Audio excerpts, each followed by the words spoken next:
CAT is a game of concentration. English is not an English exam.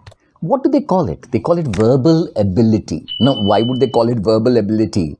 The ability to reason on the basis of words. That's all that they're saying. So you're not got to be a great English guy, but you got to have your good reasoning skills. Do your critical reasoning very well. Critical and analytical reasoning is so very important. Do that part. Go over critical reasoning questions. Browse through the passages that you have taken in the marks. That would be a great advantage for that. Because CAT RC is about diversity of reading. That's it.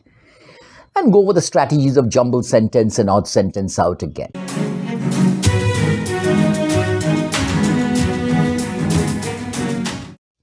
So let us talk about it. The VARC section. The VARC section is not an English section. It is a verbal reasoning section. So anybody who's got English hiccups saying that, oh, English is tough, words are difficult, out. CAT will give very simple words passages. They will not be too difficult. So all of you guys who got this vocabulary heartache can throw yourself into a comfortable position and say, I can take it. Next, point number 2. Out of 26 questions in CAT last year, 16 questions came from reading comprehension. Very clear? 70% of the paper is RC, reading comprehension. The same percentage will be there this time also. Suppose if there are 22 questions, then probably 14 questions will be there. Hypothetical, students, hypothetical. 14 questions will be there from reading comprehension, 8 questions from verbal ability. Those 14 questions are going to be a game changer for you. Those 8 questions are also very important. Now, the 8 VA questions will have 3 sections. That is, 3 types. Number 1, jumbled sentences. Number 2, odd sentence out. And number 3, summary questions. Out of these 3, 2 of those questions, that is jumbled sentence and odd sentence out, they are TETA questions. Type in the answer. And the best part about TETA is, there is no negative marking in that. Dear students, first wonderful hint. All TETA questions to be attempted. That is, all the jumbled sentence questions and all the odd sentence out questions you have to attempt because there is no negative marking. Whatever comes in. Summary question will have negative marking. Now let us start off with RC. So you divide the time. 40 minutes, what's going to be a strategy? 40 minutes may, let us say 24 minutes you would give for reading comprehension. 16 minutes for the verbal ability section. 24 minutes, 16 minutes. Clear cut thing. I'll come to the strategy a little bit and I hope, dear students, you're writing it down on a piece of paper, whatever I'm saying. You can of course play on this video as many times as possible, but still remember that point. Now, you first scan all the passages and see, first thing that you do, scan. You're not going to do all the passages unless you're the best and you're getting a very good score, you're brilliant in that. Still, I'll advise. My point is why? I need 15 questions I need to get correct. So if I get, out of those 8 questions, if I can get 4 of those TETA and 2 or 1 of the summary, I've got 5. Then I just need 10 on the other side from reading comprehension. So wouldn't 3 passages be good enough for that? And suppose especially if a passage has got 5 questions, then 2 passages or 5 questions each could be good enough for that. See the number of questions and decide. Point number 2 that you need to take into consideration. Familiarity factor. CAT gives out passages, sociology, politics, economics, legal, science and technology, environmental stuff, whatever it is, doesn't make a difference. What you do is this, see the familiarity factor. Remember those mock CAT days?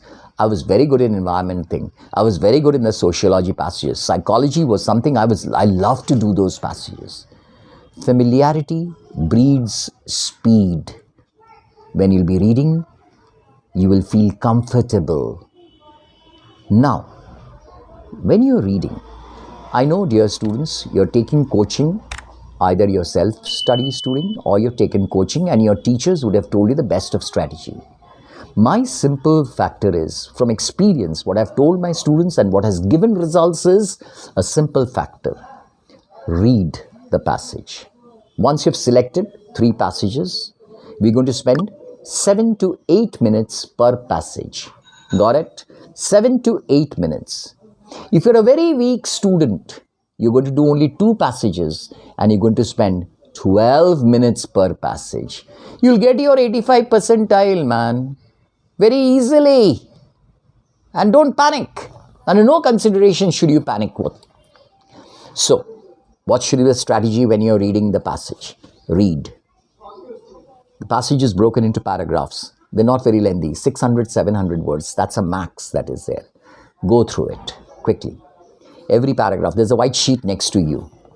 The moment you read it, read coherently. Pick every paragraph will have the central idea. The first paragraph lays the intention of the author, which direction he's taking. What is it? On the right side, there is a white sheet of paper. Note the main point. P1, this. P2, this. Key idea. Summarizing. That's very important. When you're reading this, it'll take 2-3 minutes. Don't rush in the reading process. That will result in rereading. Rereading is terrible. It's a crime. You should not do it because it breeds nervousness. Should not do that at all. Come to the end of the passage. There is a conclusion. You got an idea in your mind. You know, in CAT, the questions are moving on the right-hand side. So there'll be questions that will be coming up over there. When you see the questions that are there on the right-hand side, what you should do is pick up those questions which are the total questions, total passage questions. What is the primary purpose of the passage? That is it. The style of the writing. Where is the passage taken from?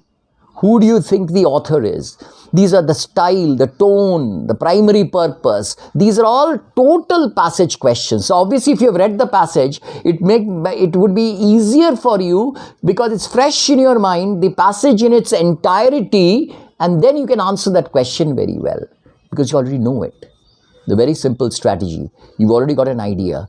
You look at the options that are there. I call this logic of elimination, which is more important than the logic of selection. You look at the options and you say, this cannot be, this cannot be. 2 options come in close and say, this can be. Reread those 2 options which you think are close. Check the verb. There'll be one distortion somewhere. Have a gut feeling? Mark. And if you're extremely confused, leave it. Leave it. 0 is greater than -1. Always remember that.